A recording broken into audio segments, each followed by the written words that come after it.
La création et l'évolution de la vie. Tout d'abord, combien y a-t-il eu de grandes extinctions de masse? Donc ça, nous l'avions vu, il y en a eu 5.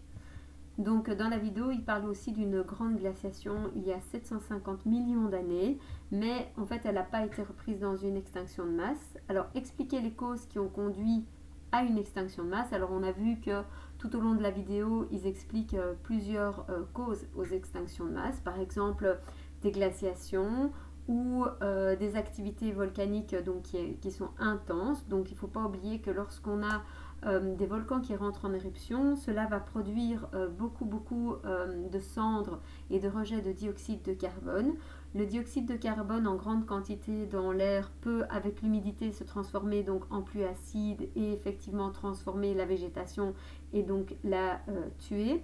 Ça va aussi augmenter le réchauffement climatique et donc une activité volcanique intense peut profondément changer un climat. On va aussi avoir une très grande diminution de l'ensoleillement du fait des cendres et donc on peut même assister parfois à des glaciations. Donc en fait c'est vrai que l'activité volcanique peut vraiment provoquer des changements climatiques très importants en fonction du lieu où on va se trouver. On a vu qu'à l'époque des dinosaures, il y a eu la chute donc d'un astéroïde ou d'une comète.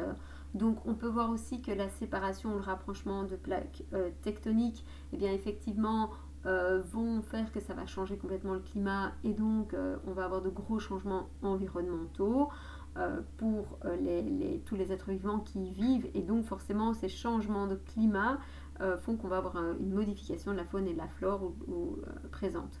Alors pourquoi? Parce que le taux d'oxygène, de dioxyde de carbone peut changer, on peut avoir un réchauffement ou un refroidissement climatique, donc de nouveau on a une faune et une flore qui ne sont pas forcément adaptées en fonction de l'un ou de l'autre. Ça va donc opérer un changement de ressources alimentaires et donc tout ça, ça va perturber et tuer des animaux qui ne sont pas adaptés. Alors qu'est-ce qu'on peut constater maintenant quant à la température de la Terre tout au long de son histoire? Eh bien, on a vu qu'elle va passer par vraiment des phases de chaleur très intenses. Donc au début de sa formation, la chaleur est intense, l'air est irrespirable. En tout cas, c'est vraiment très chaud. Puis on voit qu'il y a eu une phase de glaciation importante où même la Terre s'est complètement recouverte de glace. Et donc voilà, donc on va vraiment avoir une succession de glaciations et de réchauffements qui seront donc plus ou moins intenses. Serait-il possible qu'il y ait une extinction de masse à court ou long terme? Alors clairement, on n'est pas à l'abri qu'une comète nous retombe dessus. Donc ça pourrait être tout à fait possible. On pourra avoir de nouveau l'activité volcanique qui se réveille au niveau de notre planète. Pour le moment, elle est plutôt calme, mais donc ça pourrait se réveiller de façon importante. On pourra avoir par exemple les champs phlécréens qui sont du côté de l'Italie qui exploseraient, ou Yellowstone aux États-Unis, ce qui pourrait effectivement faire d'énormes dégâts, en tout cas sur les écosystèmes. Donc à plus long terme, on peut voir effectivement qu'à cause de la pollution, le changement climatique, etc., eh bien, on va avoir une destruction de nombreux écosystèmes, d'où beaucoup de vivants qui vont mourir. Et donc effectivement, elle va rendre notre planète difficilement vivable, en tout cas pour les êtres vivants actuels. Ça ne veut pas dire que d'autres ne vont pas être plus adaptés plus tard.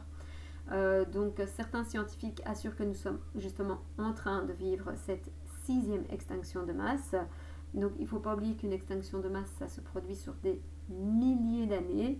Et donc forcément, à l'échelle humaine, c'est assez compliqué à quantifier. Alors comment est-ce qu'on a pu reconstruire l'histoire de notre planète? Alors tout d'abord, c'est grâce aux différentes couches des sols, donc la géologie. Alors pourquoi? Parce que en fait, chaque couche, on l'a vu dans la vidéo de C'est pas sorcier, correspond à un certain temps. Donc tous les X temps, on a une nouvelle couche. Et donc, en fonction de la composition de ces couches, de là où elles se trouvent, etc., de qu'est-ce qu'elle va renfermer, elle va peut-être renfermer des gaz, des fossiles, etc. Et bien, grâce à tout ça, on va pouvoir déterminer quelles étaient les conditions de vie sur Terre à chaque moment. Alors les paléontologues, eh bien eux, c'est vraiment eux qui vont donc étudier les fossiles des êtres vivants qui colonisaient la Terre à différentes époques.